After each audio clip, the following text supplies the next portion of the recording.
So we've been following the life of the Buddha from his birth in the Pleasure Palace, and following last week I got to the Enlightenment, talked about the Enlightenment. All of these are available on YouTube, of course. And as Subhadramati said, we've not been looking at the Buddha's life for historical reasons. It's really prehistory. Very difficult, really, at that distance to be able to tell the difference between myth and history. But we've been trying to see what the mythic patterning of that life means about our life and means about life. That's what's important, really. And part of that is the value of stories. The meaning of stories, the intelligence, in a way, of stories. Very often I find that something that's quite difficult theoretically and metaphysically, if you tell a story about it, sometimes it's closer to it than any kind of theory or metaphysics. Like last week, was it last week? Yeah, it was. Well, it seems a long time ago. Last week I talked about the Enlightenment, and mostly I just used. There are all sorts of writing about what was supposed to happen, sort of more abstractly and theoretically, and I didn't use any of that last week. I just wanted to use the images, because I think that the images very often express much, much more than any amount of theory. I'm a bit averse to theory. Anyway, so what I'm going to do is I want to see if I can take the story from the Enlightenment up to his first teaching and leave him there. I think also that might mean that on the Monday class we could keep, we, or you in this case, could keep on exploring the stories of his life after the Enlightenment. So I want to imagine that we've got to the place where the Buddha is just enlightened. He's sitting under the Bodhi tree. Whether it's true to say it happens in a moment like that, whether there's literally a pre-enlightened moment and a post-enlightened moment, I don't know. I kind of doubt. My own sense is that all the stories and images add up in their entirety from the vow he took to sit under that tree and die rather than get up or gain enlightenment. I think that's part of the enlightenment, that incredible commitment that we can't make because we can't mean it. We might be able to say it to ourselves, but we can't really mean it. The Buddha, to be, was in a place where he could actually say and mean, I will either sit here and die or I will gain enlightenment. An incredible, almost unimaginable commitment. And what I was saying last week about that is what that says is that any genuine progress, human progress, is predicated on commitment.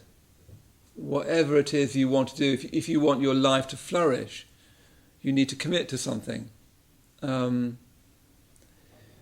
You don't really, life doesn't really open up to you until you commit to something. Committing to enlightenment is the highest kind of human commitment. Yeah. But I remember even in my own tiny way, before I came here, I was at art school, and you're sort of mostly smoking dope, occasionally looking out of the window, so you can imagine the stress I was under. And I remember doing this painting and fiddling about it for ages. And suddenly, there was something wrong with this bush in the bottom right-hand corner. I remember it really vividly, and I moved it slightly. Suddenly the painting clicked, it seemed to, and it became no longer just paint on a bit of canvas that I was doing. It became painting. It even became art. And I really remember that experience of, and I remember sitting there and looking at it, and every single mark on that canvas I'd made, I remember mixing every colour and so. And yet, something had entered into it that I didn't do, that I couldn't have done. And I remember looking at it for ages and ages and fearing I'll never be able to do it again because I don't know how I did it. Very, very particular experience. I really thought I couldn't do this painting. How is it? Something's done it for me. I've done all the work of putting on the paint and so on. But because of me doing all the work, something, as it were, has stepped into the painting from beyond myself, from beyond my sense of myself, beyond what I thought I was doing, and animated the painting to make it art. And if it ever happened to you, it does feel a slightly mystical experience. Suddenly the painting is more than the sum of its parts, and it's also more than the painter. And as I say, I remember looking at it for ages, sort of really appreciating it. But it's weird, it doesn't feel, I don't know whether you've ever created works of art that when they work, it doesn't feel egotistical. It doesn't feel like, oh, aren't I great? It actually is like, I can't, it's got a tinge of awe in it, of I couldn't have done that. How did I get to do that? And then, of course, comes after that is this, I'll never be able to do it again. You can imagine someone like Picasso having done Mademoiselle de Avignon, or, I don't know, Beethoven having written his Fifth Symphony, or, I don't know, Elizabeth Bishop having written one of her great villanelles. You can just think, I'll never be able to do it again. I couldn't do it, and I'll never be able to do it again. Artists are often really deeply bothered by that possibility. But in that moment, you feel commitment arise. You suddenly think, the whole of the stakes are raised. In that moment, painting became something more. The painting became something that was worthy to commit myself to, and which demanded my commitment, and that I'd never be able to live up to it in a certain sort of way. Suddenly, in other words, the painting became serious. Interestingly, at that moment, it gets more difficult because what you think you can achieve goes up massively. You get this kind of quantum leap of what you can achieve, except for it doesn't feel like it's quite you. Or you experience that there is something in this art business, after all, that goes quite beyond you. So the Buddha's experience seems to me to be, actually, I'm only seeming to me as I talk, to be the highest version of that experience. That when you commit yourself in that way, something completely new enters into your experience, as it were from its own side. I mean, Buddhism is very clear about this. It's not God, it's not kind of anything supernatural, but neither is anything to do with the secular. It's nothing to do really with you, or it's only vestigably to do with you. You've done your work, but what made it art doesn't seem to be to do with you. And Buddhahood itself, I think, is the final flowering of that. That something comes through you which goes completely beyond you. In the Buddha's experience, in that moment, you die. You die to your usual consciousness, your everyday egotistical consciousness. And in the Buddha's experience, that never comes back. You die. You leave behind you any sense of ego whatsoever. You also leave behind you any sense of believing in the world as a really existing thing with really existing time and space. You see through all that. You see through all that. Yeah. And then what's reborn out of that is, I think, the next parts of the story. So if you imagine the Buddha in meditation, he's taken this incredible commitment, and from last week we know that he's overcome all forces of hatred whatsoever. He's overcome all forces of hankering, of wanting, of craving, of attachment. And he's overcome anything that holds back his energy. So, I was talking about this snake that arises, which is a wonderful image of energy. Very often the religious life, the spiritual life, is associated with dampening your energy. And I was brought up in the Church of England, and that was very much my experience, that that my energy was being dampened, even that there was something problematic about energy. I was a boy, and running about and doing stuff and doing lots of things I shouldn't be doing. But there were sort of right criticisms of that. But I also felt that there was a fear of energy itself, a fear of energy, or even sense that energy was somehow going to be bad or wrong. So the Buddha is also this incredible, it's, the image is a king cobra, the most possible energy arising. So all of his energy is completely liberated. And in that liberation, it's not even when I say his energy, all of those pronouns become problematic because it's no longer a his energy, no longer energy in the way we said, no longer a his. In that moment, he transcends everything, including things like, a view of oneself as being male or female. That's small fry, relatively. Time and space disappear. And there's no sense of, in that experience, of an inner or an outer world. It's a new kind of consciousness that you can never really quite talk about. Anyway, he's sitting there with his eyes closed in meditation, presumably, who knows, for so long, just sort of dead, as it were, dead to himself. It doesn't really put it right, because alive completely to life is another way you can put it. It's us that gets in the way of life. Life is remarkable. If you sometimes when you're around the dying, they get a taste of that. The life is incredibly remarkable and beautiful and wondrous, and them have been getting in the way of it. So in that experience, there's just life. For there to be just life, you have to die.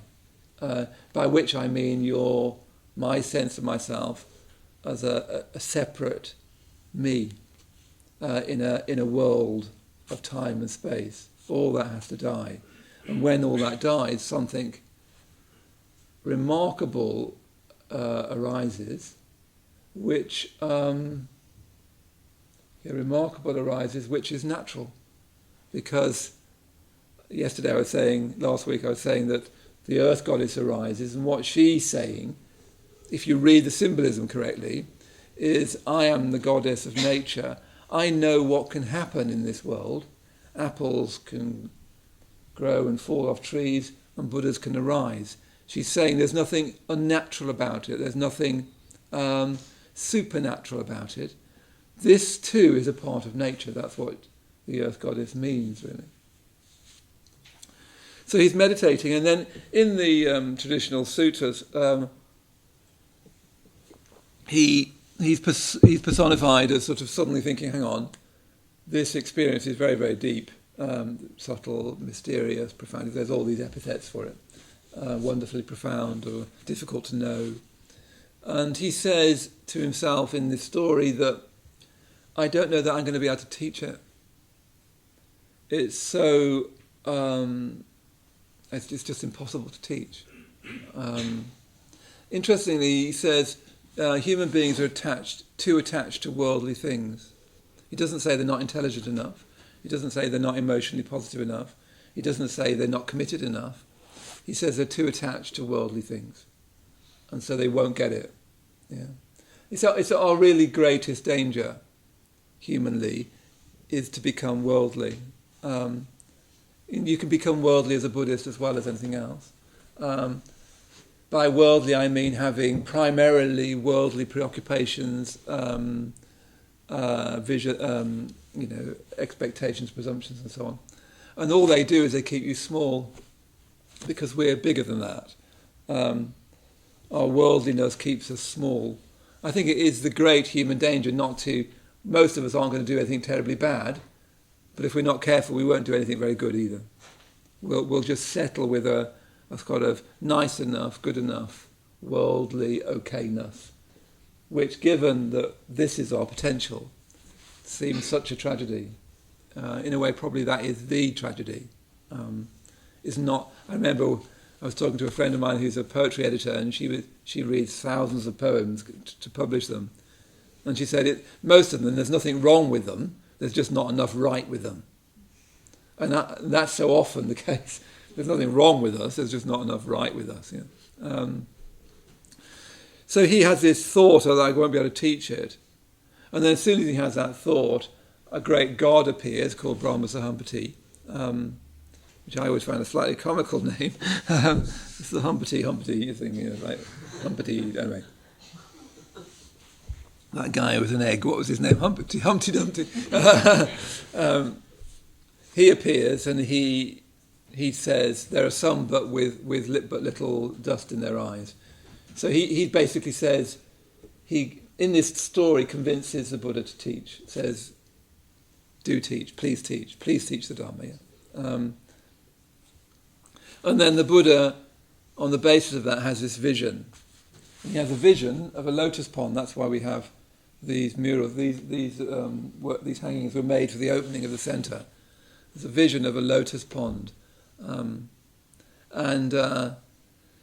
he sees in this vision some of the lotus. There are all these lotus. There's this huge, vast lotus pond of yellow, red, and blue lotuses. It says in the sutta. And that some of the lotuses are under the water, some of them are still little buds, some of them are underwater, some of them are just breaking free of the water, and some of them are just coming out of the water. Yeah.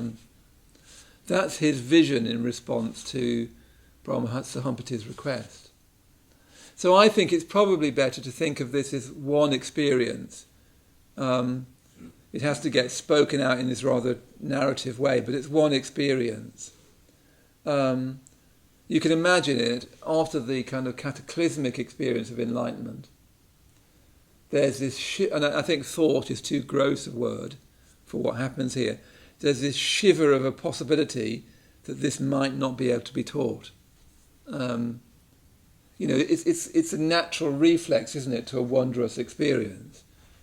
You just think, how can I communicate this? And all of us have had this on our own level. I've had experience where I just think, like increasingly I notice when I try and teach meditation, I just feel I don't know how to do it. How do you communicate it? In fact, as I get older, there's more and more I feel I don't know I can talk about that. I just don't know how. I don't think I'll be understood. So you get that kind of wondrous experience, and then you get this reflex to that, which is probably better thought of as a kind of reflex of, I don't think I can communicate this. I don't think it's going to be God. Then you get this God appearing, and that language of a God appearing.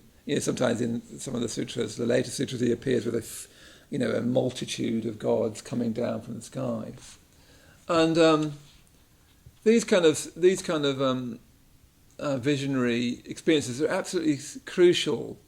And what they tell you, all of these and their vision, is that the Buddha's not thinking with the mind that we've got. No. What you've got there is what we call, in a rather pathetic way, the imagination, a word that's been so trivialized and so on. What you've got is a visionary imagination that goes far beyond thought. So he doesn't think, no, I wonder whether I can teach this. It's quite subtle. And then he thinks, probably on balance I can. That's not closer to the truth, that's further away from it. He has this sort of reflex of can it be taught? And then the God coming down, Brahma Sahampati coming down, is actually symbolic of the universe begging him to teach. It's like a vision of everybody pleading with him to teach. So you see, it's very, very important because the Buddha can't decide to teach. He can't think, sometimes it's written like that, what shall I do? Shall I teach or not teach? But the Buddha can't decide to teach or not teach. It's a very analogous to, if you're a parent and you've got an ill child, you don't decide to look after them, do you? You don't think, shall I look after them or not? Actually, I'm a bit busy. There's no question of thinking about it. The child needs you. You respond directly, completely, immediately. If you don't, there's something deeply wrong with you. Yeah. So this experience is like that at the highest possible level, that the world implores him to teach, begs him to teach. In other words, something he really has to teach, just like a child being ill, a mother or a father really has to, are impelled to, even words like impelled are too weak, aren't they? There's no question about it, if you mean. And these visionary, and the visionary nature of it is showing you that it's at the highest possible level of universality. It's the God represents us saying, please teach us. And I have to be taught. I'm suffering. Just as a child going up to a parent crying, you instinctively pick them up. They're suffering and you have to help. So Brahma Sahampati's request is really that, dramatised, given a universal frame. And then, again, I think all this is one experience. And then the Buddha sees a vision of lotuses. And this is clearly a vision of human potential. He basically sees the whole of humanity as a great lake of lotuses. Now again, that's very different than thinking, oh yeah, I see I'm out of it. Yeah, then some of them are all right. It's very different than the prosaic world of thinking about people. This is a visionary world of spiritual rebirth, you could say, where thought, imagination, emotion, body are all completely unified. So he doesn't answer the book God, he has a vision himself. These lotuses, different stages of development, and of course he becomes the highest lotus, the open lotus. Yeah.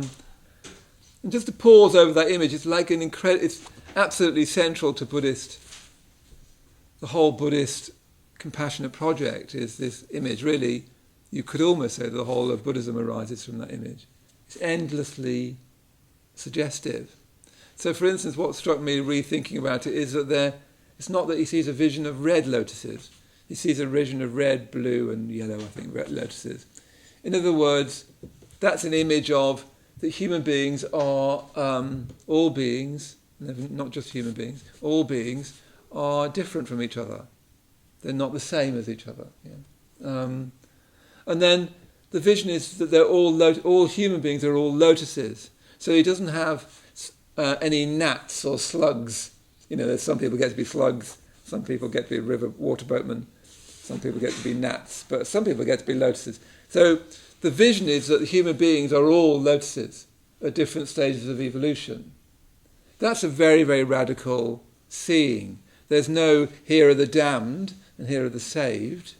There's no here are the good people and here are the bad people.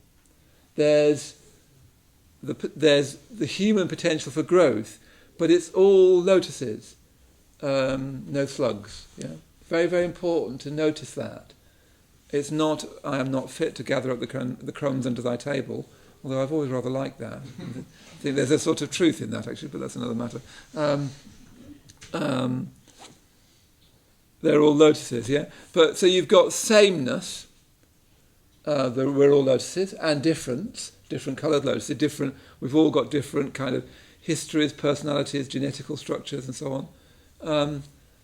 And you've got sameness in the sense of we're all lotuses, and hierarchy in the fact that some lotuses are still in the mud, some are still buds, some are opening up, some are just breaking the surface, and some are free of the surface. So within that image is so much of what Buddhism means is you've got sameness and you've got hierarchy. Very, very difficult to keep those two. Interestingly, you haven't got equality in Buddhism. The metaphor of equality is to make everything equal, which means bringing down people to your level as well as bringing people up. People never remember that about the notion of equality. It's actually rather pernicious. You've got sameness, which is a different thing. That we're all human beings and we all have this incredible potential. But that potential is manifest more or less. Yeah? Actually, you'd almost have to see it in kind of, it's actually a moving, it needs to really be a moving image, because it's not like the lotus of me or you or whoever else is just like this lotus and it opens like that. It's more like it opens a bit and then closes back again, comes out of the mud then goes back in it again. But gradually, which would destroy the metaphor, but somehow gradually you're seeing it grow. It's not as simple as growth is a metaphor. It's not literally like that. Yeah? So then he thinks to himself, well, thinking again to yourself is a terribly prosaic way of saying it's not like that. I think all of these are visionary instincts. Visionary even is slightly wrong because it sounds like it's all pictures and so on. It's much more of what happens when you snatch up a child from danger. You could break it down into I saw they were suffering and I wanted to do, but it's terribly clumsy. I think all of these images run together like that. I see suffering, I snatch it up and make it better. Yeah. So the first people that come to mind is his teachers, which I want to come back to at the end. He brings to mind his two teachers, Alama Kalama and I can't remember his name, Ramaputra. Anyway, and two teachers. You don't look up the Pali. But I do think that's very interesting. The first people he thinks of is his teachers. Remember, he knows them well. He's been taught under them and has done, traditionally done so well that both of them were saying, look, you've pretty much taught you all I can teach you. You need to take over this now. So he thinks of his teachers out of love and respect. Very striking that he knows them, you see. He knows them. He's been on retreat with them. He's been speaking to them. He's been sharing very deep experience with them. So he thinks, I could possibly teach them. I know that they'd be open to it. I know that they're not literalists. So I know that if I spent some time with them, I could find a way of putting this experience in a way that they could hear. Yeah. But then he seems to remember, or he seems to know instinctively, and he does have supernatural powers, and they're not so unusual. One does meet people with things like telepathy and so on. It's not terribly unusual. He seems to know that they're already dead. And then he thinks of his 5 friends. They're often called the 5 ascetics, which again I find rather too formal. I think they're just friends of his that he was practicing with. They were practicing very hard together in a very ascetic sense. There are 5 friends of his. So the next people he thinks about is his friends. Now that's also, I think, extremely important, that he thinks in terms of friendship. What's also striking is that these are friends that have abandoned him. So it's not sentimental friendship. He's not thinking of his in-group. He's not thinking of his cronies. He's not thinking of people who followed him even. These are the people who said that he's gone soft and left him when he started eating. So actually, he's thinking of people he's practiced with for many years, but who he feels, he must have somewhere have betrayed him, or at least left him, yeah. But he thinks, I'll go and teach them. I can go and talk to them. Yeah? Now that's very striking for all sorts of reasons, but one of the reasons is that even now when you have There's been this recent incident of a Buddha boy, isn't there? I don't know much about it, but he had this. I don't know anything about it actually. That's all I know. Anyway, the tradition is that you have this incredible experience of meditation. You sit there and people come to you. You don't go anywhere. Basically what happens is rumours spread around that there's this person, this boy or whatever it is in this case, this guy sitting under a tree, and he's been sitting there for ages. And when you see people in very deep meditation, then it's quite incredible. It's palpable. You can tell. It's very, very beautiful in a way it's a bit like what I imagine the creators of angels saw in someone and made a picture of. There's an incredible sense to them. I've seen it quite a few times. You can mimic it, unfortunately, but when you see the real thing, you know it's the real thing. So you can imagine this person's incredible state. And what usually would happen is that people would hear about it in the village, and that people would come around and sit with you and all that sort of thing. So it's striking that he didn't do that. It's also striking that he didn't go to the local marketplace and preach. He could have done that. He could have been like Nietzsche writes in Thus Spake Zarathustra. He could have come down and preached in the marketplace, as Zarathustra does. He didn't do that. I think that's very, very striking that he didn't do that. And that's what most people do. They pontificate. They preach. Nowadays you put your opinion on Facebook. It's very easy to speak in a way where nobody knows it. Even this is relatively easy. You speak in a way people don't know you so well. They're not face to face and so on. But he doesn't decide to talk in the village. He goes to talk to his friends, who, remember, are very critical of him. So they're not even friends who are just going to say, tell us, go on, you look so marvellous. They're actually friends who actually are very critical of him and think he's gone soft. And, you can imagine, it's interesting, you get little tiny hints of it because, he's a prince. So it's possible that, he's a rich boy and that his friends weren't.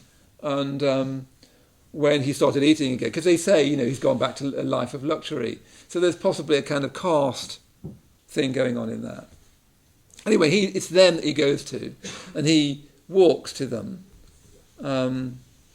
He walks to see them with bare feet across India. There's actually other people he meets on the way. Perhaps we'll tell you one or two little stories of people he meets on the way. So one of the people he meets on the way stops him and says, "Gosh, you're quite a striking figure. You see there's something about you. What is it?" And the Buddha says, "Well, I'm a Buddha. I'm a perfectly enlightened Buddha. There's I'm the first one. There's never been a Buddha before. I'm a Buddha." And he says, "Oh yeah, I can imagine that. Yeah." And then he just wanders off. You never hear of him again.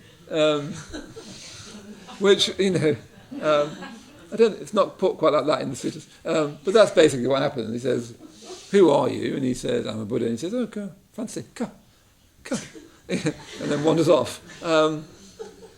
And so, again, what that's saying is, unless you're receptive, you can actually meet the Buddha, just ask for enlightenment, and just say, "Gosh, yeah, it does look impressive, yeah," and it not touch you at all. I think that's very salutary. That to be taught, you need to be receptive. Of course, receptivity is problematic. And I'll perhaps try and get to this at the end, that receptivity is problematic because you can be receptive to the wrong person, you can be receptive in the wrong way, in a foolish way, in a naive way. People can misuse your receptivity, and all kinds of shades in between. Bhante, our teacher, he describes me as being, when I was young, as being almost impossibly naive. And I think I've always been, I think, quite receptive. I think, if I may say so, I think I'm quite a receptive person. And I did get myself into trouble with that at times. And at times it was foolish and, projective. I thought the person that I was receptive to was much more developed than they were. But I still think that I've gained more from that than not being receptive. It's up to you whether you're receptive or not, but you won't make progress. I mean, it's a very, I suppose I'm a bit of an arty person, it's very analogous to the arts. I got this poetry mentor, I got this affliction of writing poems, and I went to see this mentor, and I decided I would do exactly what she told me to. If she said it needs to be a sonnet, I think, okay, I'll go and try and write a song. And I've done that I've been there, she's been my mentor for about 3 years now, and everything she tells me to do, I just do it. And I think I've learned much, much more about how to write a poem from there than any amount of my critical faculty. I want to prize that. I mean, I've been lucky as well because she's wonderful, but anyway, that's another thing. So, but it's interesting that this receptivity is needed. It's tricky, it's problematic, but you won't make any progress without it. So then he goes to the ascetics, as they're called, the five friends, and they see him coming from afar. And they say, here he is, hey up. Presume they use that sort of language. They say, here he is Siddhartha, the one. And they in the sutras it says, here he is, he's coming over to us. This is the one that renounced the holy life for the life of luxury, the one that's gone soft. Here he comes. So let's not be nice to him. Let's not welcome him. Let's turn our back on him, because and you can imagine again that they thought they were the tough ones. We're the ones that we've stuck at it, not like this guy who just went off and had a rice pudding, which is basically what he ate. I mean, there's a word for it, but actually, if you actually literally translate it into English, the meal he ate before he got enlightenment was rice pudding. I don't know whether that's helpful, but next time you have it, have a go with meditating afterwards. They call it milk rice, and milk rice is rice pudding, isn't it? Anyway, so they say, yeah, rice pudding guy, we don't eat rice pudding, we like really tough, that sort of thing. Anyway, they had this kind of unwillingness to be friendly to him, which again I find very poignant. But as he comes towards them, they can't stop themselves. There's something about him. And you get this again and again about the Buddha.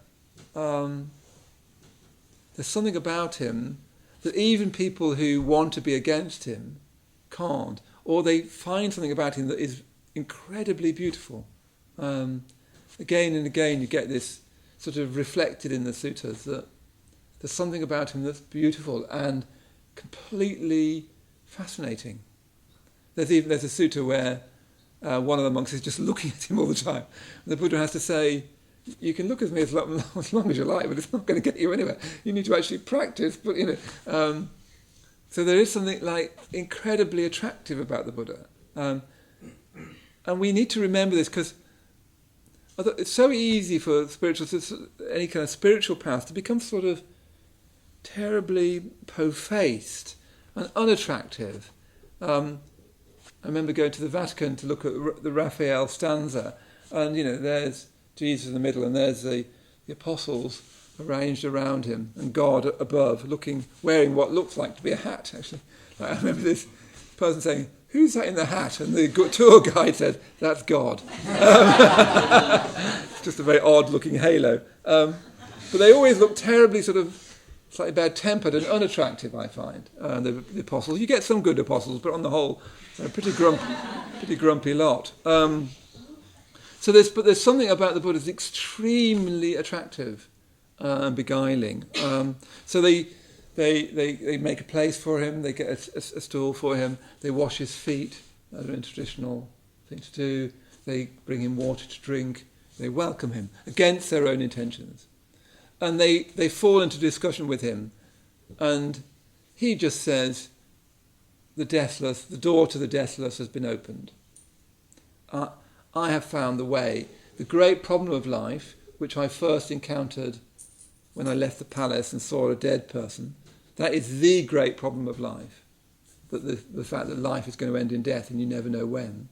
I've solved that problem. The door to the deathless is open. I have the great solution to the great human problem.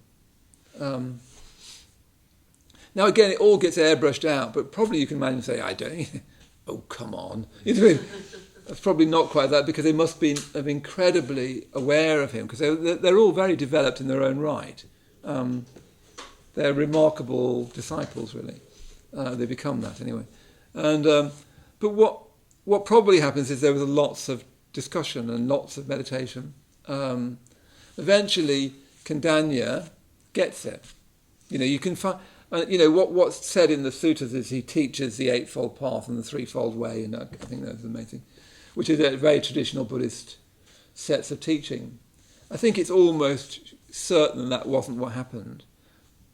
You have to imagine him thinking, okay, I need to start, how am I going to get this across? He's going to try this language and that language. And you can see in early Buddhist sutras, you can see him using language that he later drops.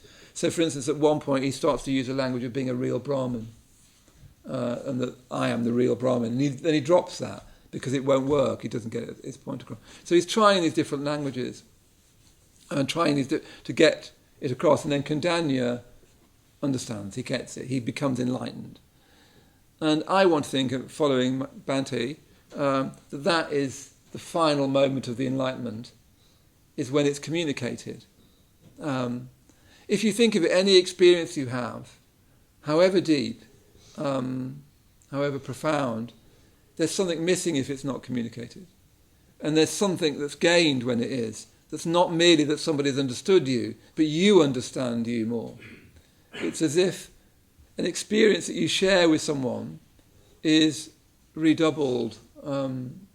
It's not just, yes, I see what you mean. Suddenly, it's a new level of reality in itself. It's a new enlightenment in itself when it's shared. Because now there's two enlightened beings in the world.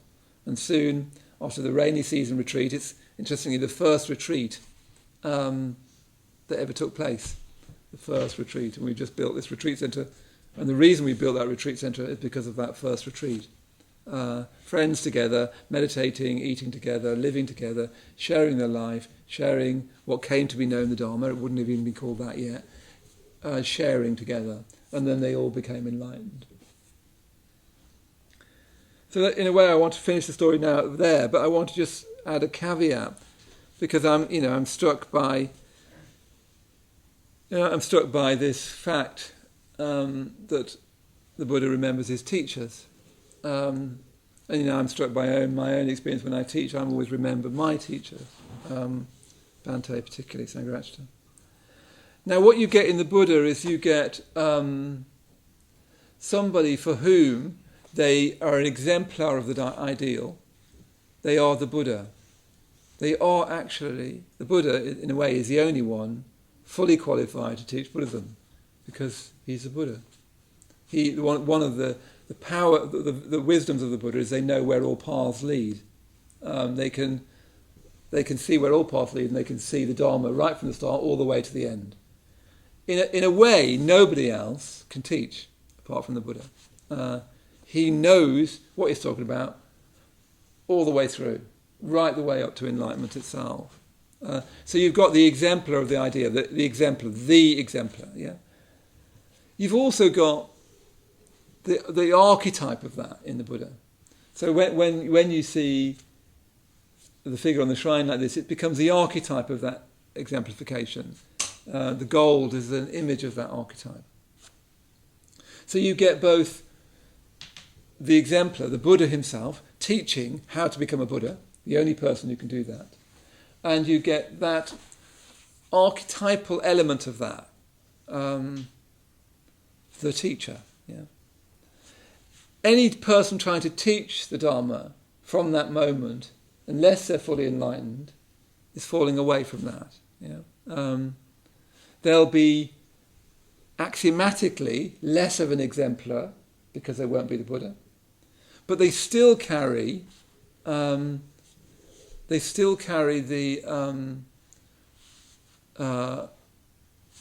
what did I call it? The archetype.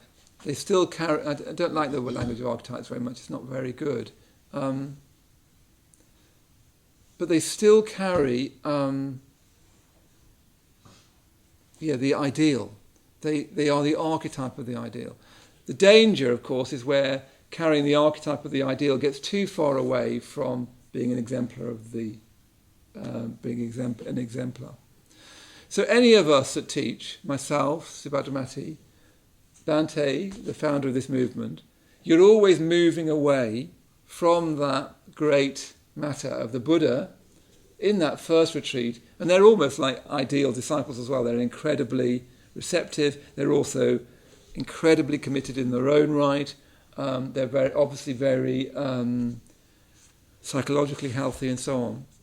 They're on retreat together, so they're spending time together directly, learning the Dharma. They're not reading a book about it. So you get in that a kind of exemplary retreat, an exemplary Buddha teaching exemplary disciples. In this, our human world, you don't get that. You don't get an exemplary teacher. You don't get exemplary disciples. So I find it now teaching myself, I'm very much aware of my own shortcomings. And part of practicing the Dharma means becoming more aware of them. Actually, you also get a bit more accurate about what your shortcomings actually are. One of the great problems about human beings is that they're self-deluding. I say they, we, are self-deluding. We can tell ourselves things that aren't true. There's actually been lots of studies into this. What is the evolutionary function of the fact that we can be self-deluding?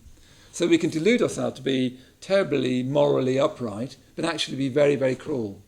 One of the dangers of idealism, it's interesting in James Meek's book, it's about set in the time of the Russian Revolution. And one of his themes is how extreme idealism can lead to extreme cruelty. In this case, in revolutionary Russia.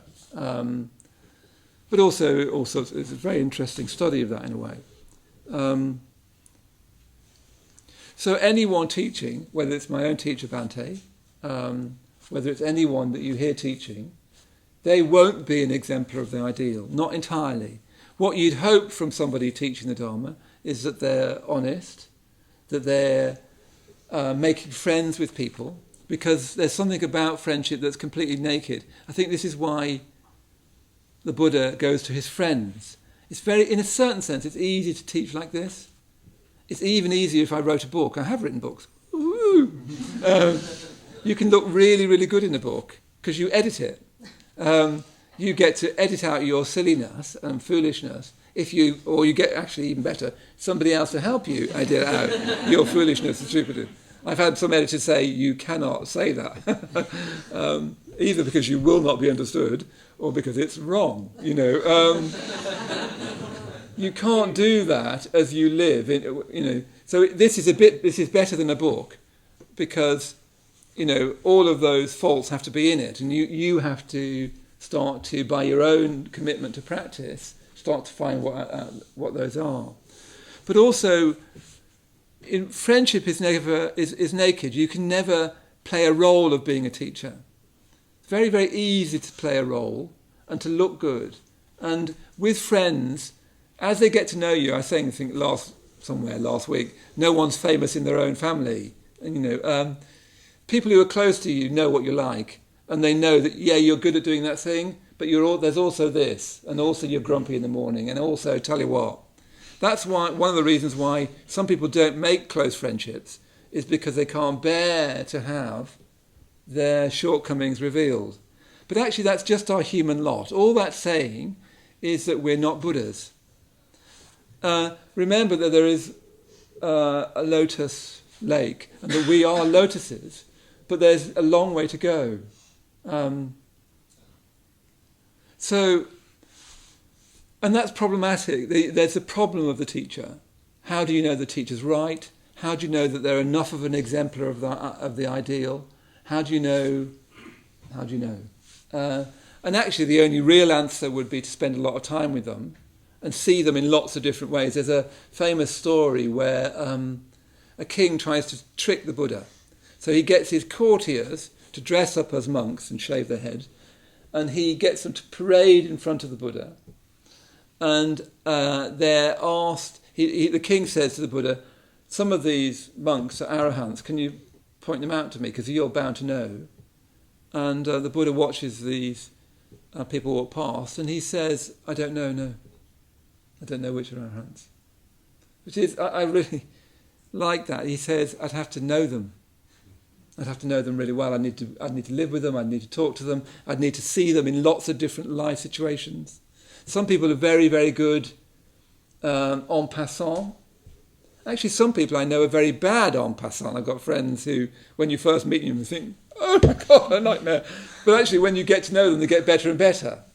Some people are actually very impressive when you first meet them, and as you get to know them, frankly, they get worse and worse. Some people are being very good at being very polished, but underneath that aren't very morally reliable. Some people look really quite immoral on the top, but as you get to know them, they're very deeply trustworthy. But that's where we're all in. We're in that. That's why friendship is so important. And somehow in that friendship is to balance this impossible koan at the heart of our life, which is that we're the same and different, that there is hierarchy and sameness, not equality, but sameness and hierarchy. There are no slugs, but there are only lotuses. And that itself is difficult.